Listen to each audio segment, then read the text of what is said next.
I wanted to highlight this uh, Trudeau's visit to Sault Ste. Marie. So Sault Ste. Marie, if you guys don't know, it's a town in northern Ontario. It's right by like Michigan, I think. It's like across the lake from Michigan. If you guys have a rough idea of where it is, and it's like a very industrial town, and there's like mining and like factory work and stuff like that.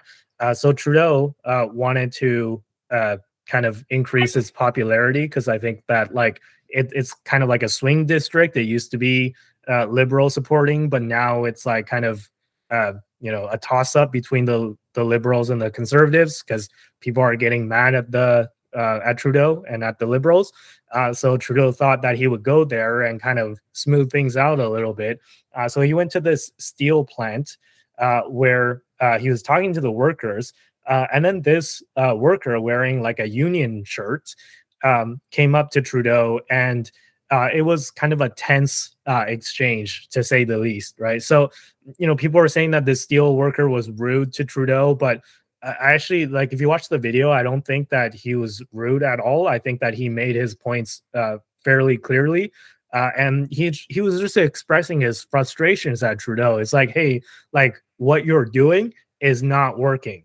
Okay, so and he was like, I don't think that we should elect you for another 4 years because it's going to be a disaster. And I don't think that you're going to be prime minister a year from now. Like, basically, like, he's just very direct with Trudeau and, not hiding his emotions. He's really making Trudeau listen, like, feel his frustration.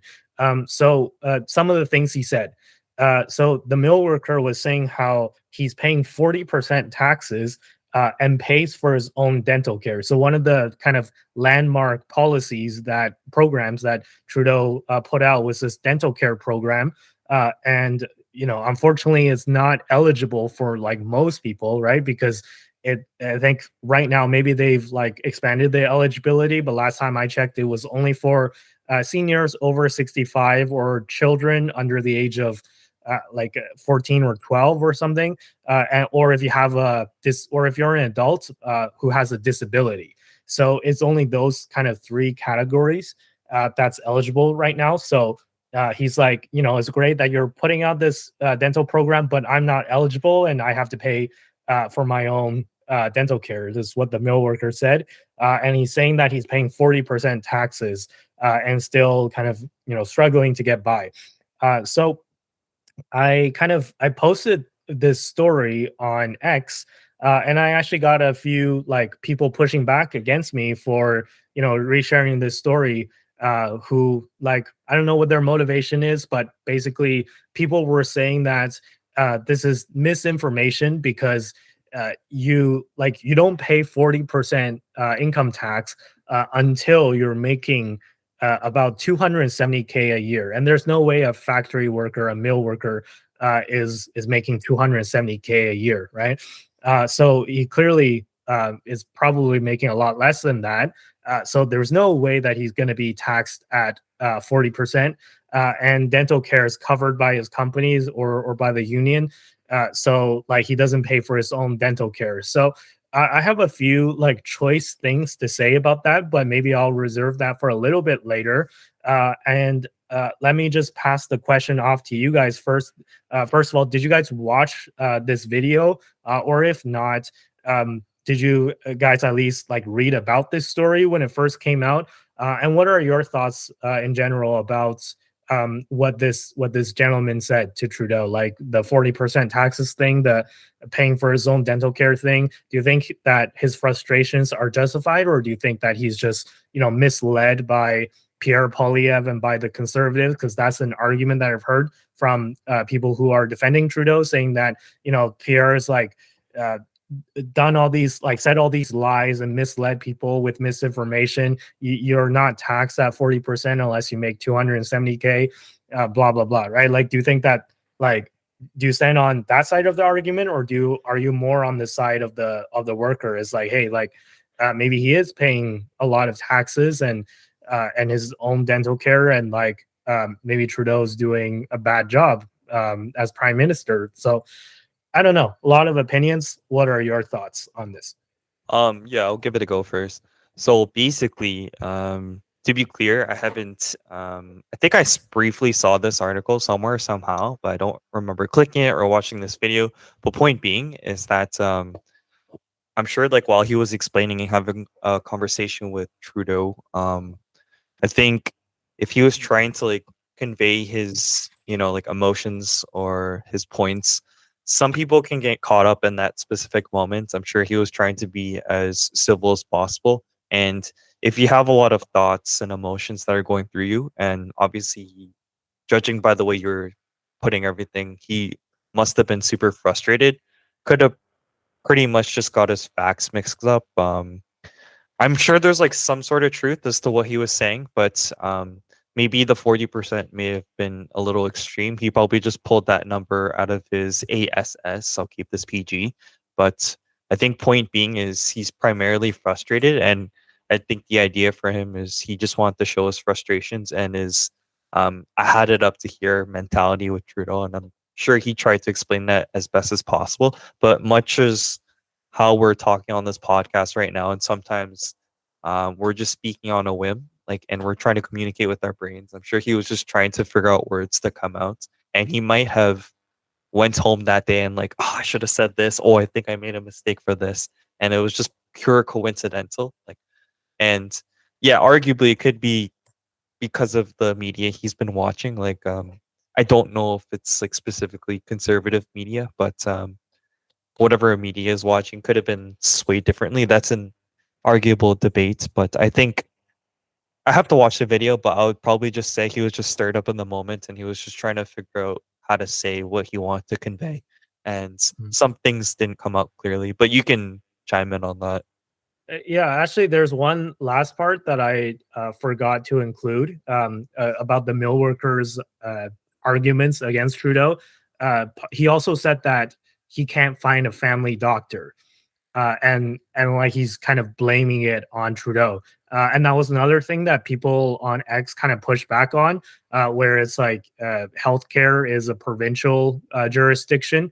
So people were saying that he should be blaming Doug Ford for his non-ability to find a doctor.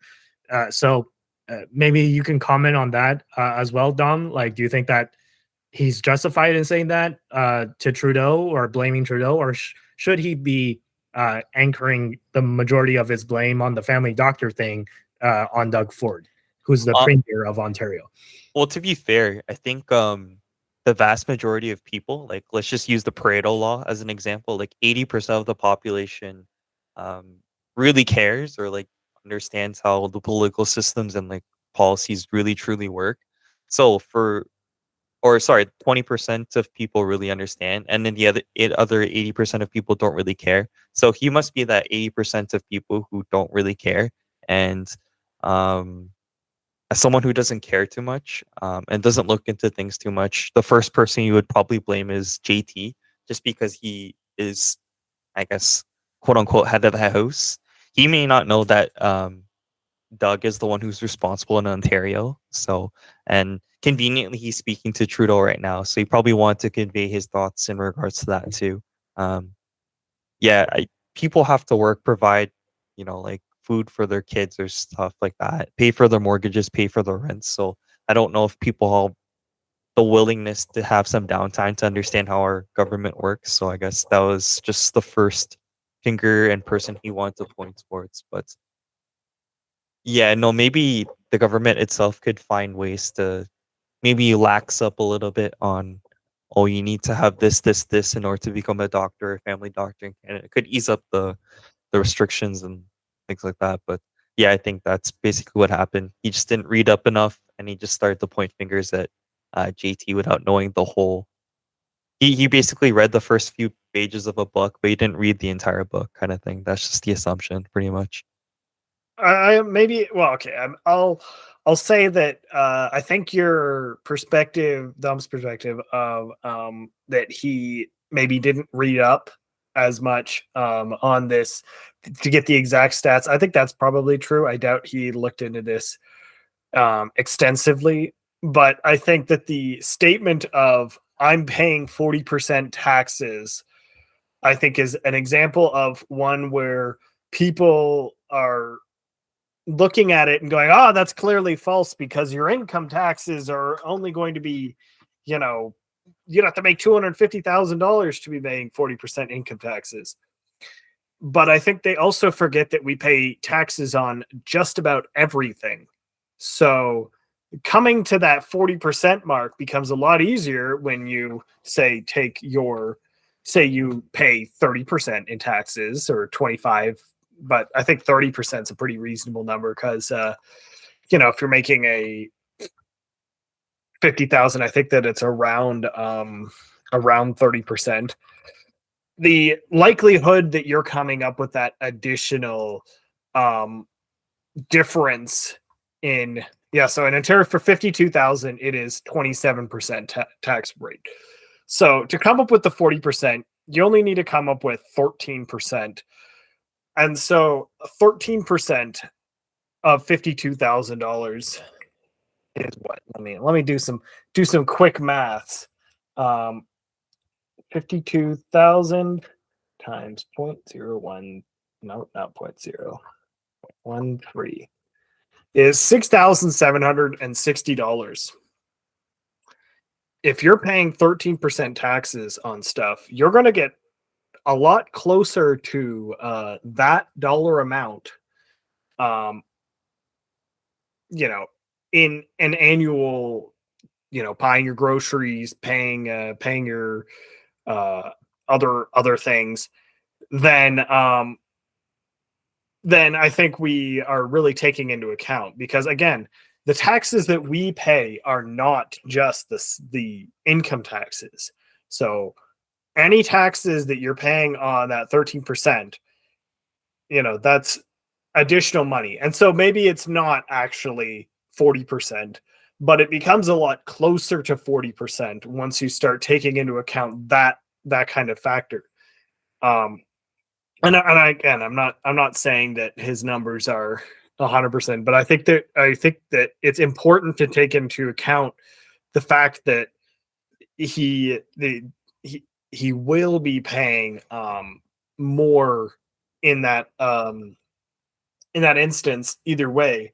And then there's also the fact that there's other things that technically aren't taxes, but I think can feel often similar to taxes, like EI and CPP, for example, where those are things that you have to pay into without your own volition, that you time, which is another area in which you will be seeing your take-home pay feel like it's less money. So I think that his concern is fairly real. I'm not saying that the 40% is 100% accurate. I'm just saying that I think that it's easier to get closer to that figure once you start taking into account other things that you're paying taxes on. And so I think that a lot of the people on Reddit, for example, or an X, I guess that was for this one, who are saying, oh, you wouldn't get there until you made 270K. They're forgetting the fact that there are a lot of other things that you pay taxes on that will be bringing you closer to that 40%. Again, I don't think in this scenario, depending on how much money he's making, I don't think he's necessarily paying 40%. I'm just saying that it would be likely to be closer to 40%. And at some point, this guy's most likely just rounding, right? He's not necessarily going to be saying exactly the amount of money he's paying specifically on taxes. He's just estimating, right? So I think on that front, I think people getting angry about him saying that, I think is not really, it's not really super fair in this instance, because of the fact that he is his concerns are real. We do pay a fair amount of taxes to live in Canada. And so I don't think that we should be just going, oh, he's just lying, he's making stuff up, he doesn't know what he's talking about, because I think that I'm not saying that you were doing that, Don. I'm just saying, like, I don't want to seem like I'm calling you out or anything, but I am mostly referring to like the people on X who are like 270,000, because I think that those ones are extremely unfounded, and you know, and even if you bump up the salary, like depending on what he's actually making, let's say he's making like 75,000 annually, that's going to bump up his additional tax bracket for some more of his income. And as you just keep walking up that level, you will be paying more percentage wise of your income into the taxes. So depending on how much this steel worker makes, and it can feel like that. So I just think that's something we should be cognizant of. Yeah, no, I totally agree with you there. And just to add to what you just said, I grabbed this screenshot from a research study from the Fraser Institute, and this was done in 2022, where they found that in 2022, the average family, including unattached individuals, earned a cash income of 106,000 Canadian dollars. And then they paid a total of 48,000 dollars worth of taxes. And then if you look at what it includes, is the paragraph above. Of course, income tax is the big part, but it also includes payroll taxes, health-related taxes, sales tax, property tax, fuel tax, carbon tax, right? That's like a new one that the Liberals just added. And I think that that's maybe part of the reason why people are so mad. It's like, oh boy, another tax. And yeah, this all of this added together, this means that the total tax bill for the average Canadian family in 2022 amounted to 45.3% of household income. So it's actually even higher than 40%. It's 45%. Again, this is a study, and I think if you actually crunch the numbers, if you crunch the math as to how much taxes you're paying, then like you'll get close to that 40% number that the mill worker said is not outrageous at all.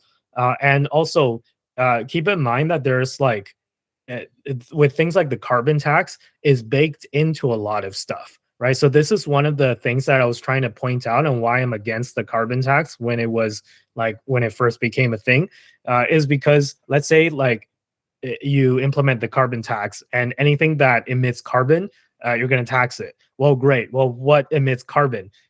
For example, diesel fuel, right? And if you're going to fill up a truck that transports goods like groceries, for instance, to the grocery store, that's powered by diesel.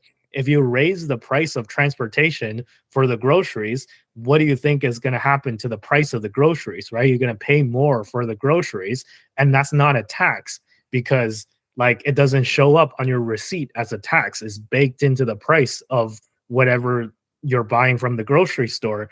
So you don't think that is a tax, but it is because the price would be lower if the people who are transporting the groceries didn't have to pay the carbon tax. So this was kind of my point that like I think people are not understanding the secondary effects of all these taxes. And if you actually try to add up all the things that you pay that is like tax related, right? Like, and I'm including things like CBP and EI, like Tristan mentioned, right? Which are not called taxes, but they are taxes for all intents and purposes because it's like something that you can't opt out of and it gets deducted from your paycheck.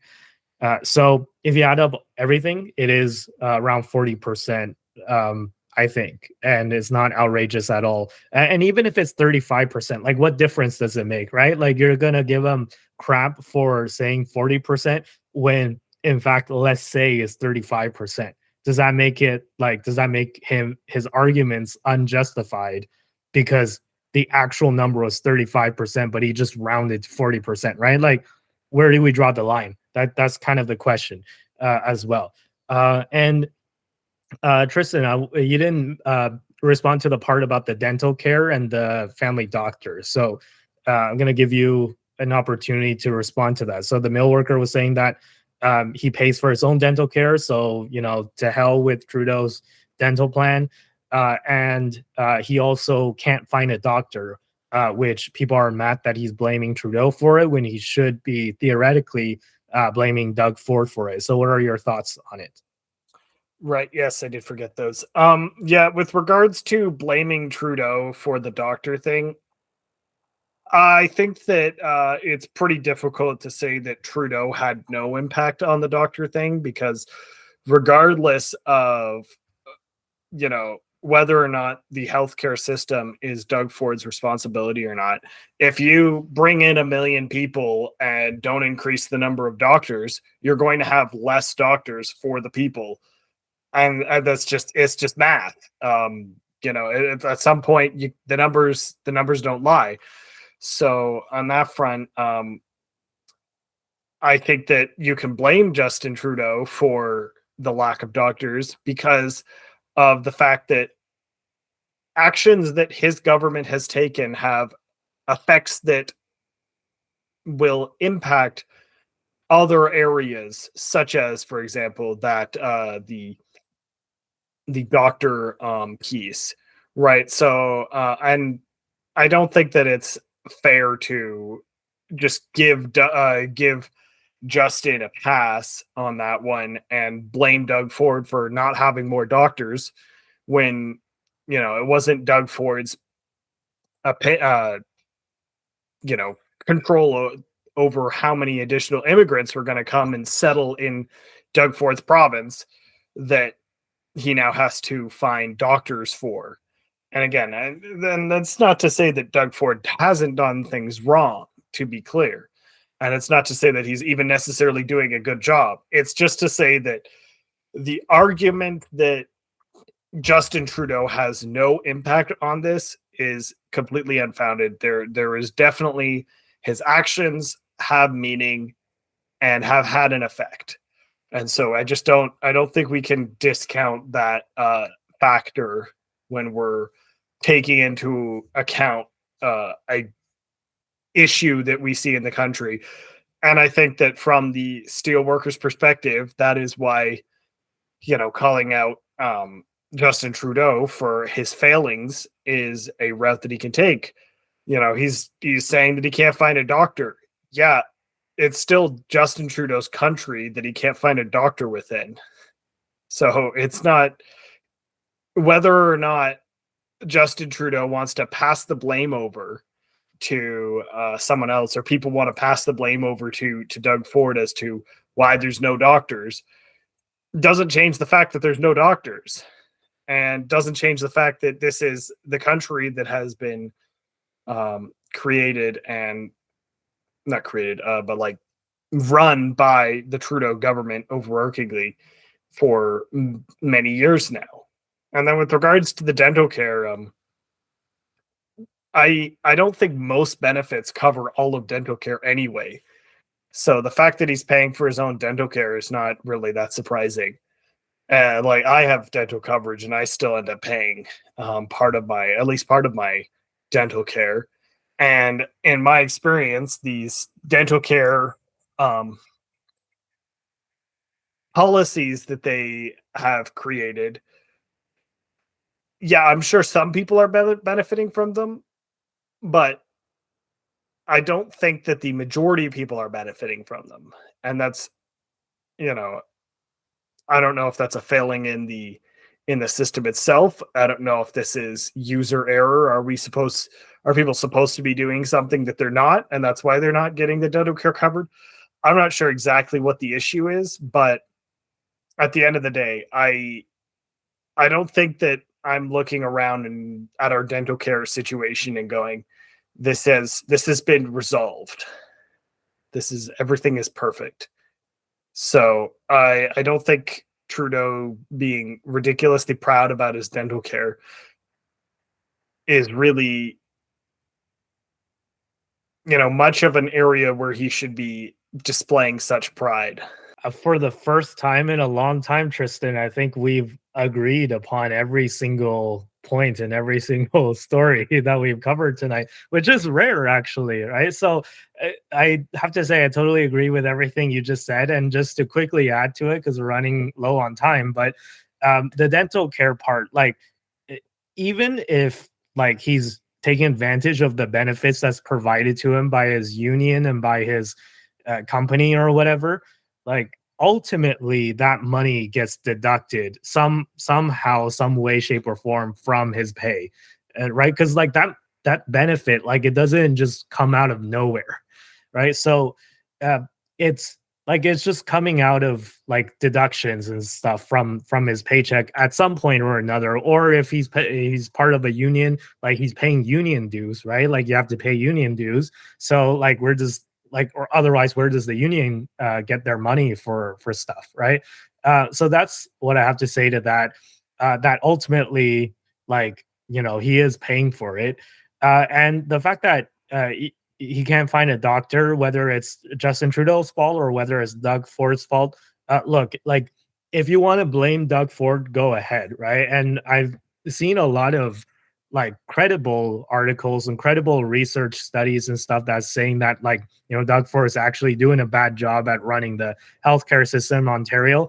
Fine, but if it was just Doug Ford's issue, then shouldn't it be better elsewhere in the country outside of Ontario? Because Canada is not just Ontario, right? Like you guys live in Alberta, and as far as I'm aware, it's like it's not that easy to find a family doctor in Alberta either, right? And you're saying, like, people are saying, oh, Alberta's run by a conservative premier. Fine, then like go to some like go to like Manitoba, who I think has a NDP premier, or go to BC, right, who also has an NDP premier, or go to like Newfoundland, which I think has a liberal premier. So like if you go to other provinces, they're also like experiencing a doctor shortage. So I think that it's a little ridiculous to like say that you can't blame Trudeau, that you have to blame Doug Ford, just because it's Ontario. Like this issue is more than just Ontario; it's a national wide issue. And as to exactly why I think Trudeau's doing a bad job at the doctors thing and what he should be doing, but he's not. Look, like I talked about this in the video where we talked about the 2024 budget, where he's raising the capital gains tax, and there's no exemption for doctors who run their business as a small business. And I think that that's like just one example of an issue where, we're not like incentivizing doctors to stay in Canada, because if you're a doctor in Canada and you're like, oh, I run my practice as a small business and the government's going to raise my capital gains tax and raise my taxes left and right, I could go to the United States where I pay less taxes and I make more in the first place. Why would I not do that? So I think that that's what a lot of people are deciding to do, is to go to the US or go to elsewhere, just not practice medicine in Canada. And that's like a huge contributing factor, right? And as Tristan also mentioned, the immigration thing, I think that is also has a super big negative contribution to the medical space, where you just have more people. Of course, you're going to have less doctors to go around if you just have more patients in the first place, right? So I think it's a multitude of issues, and I think that the mill worker is completely justified in pretty much almost all of the things he said. I can't really find a big point of disagreement on where I think he was being unreasonable.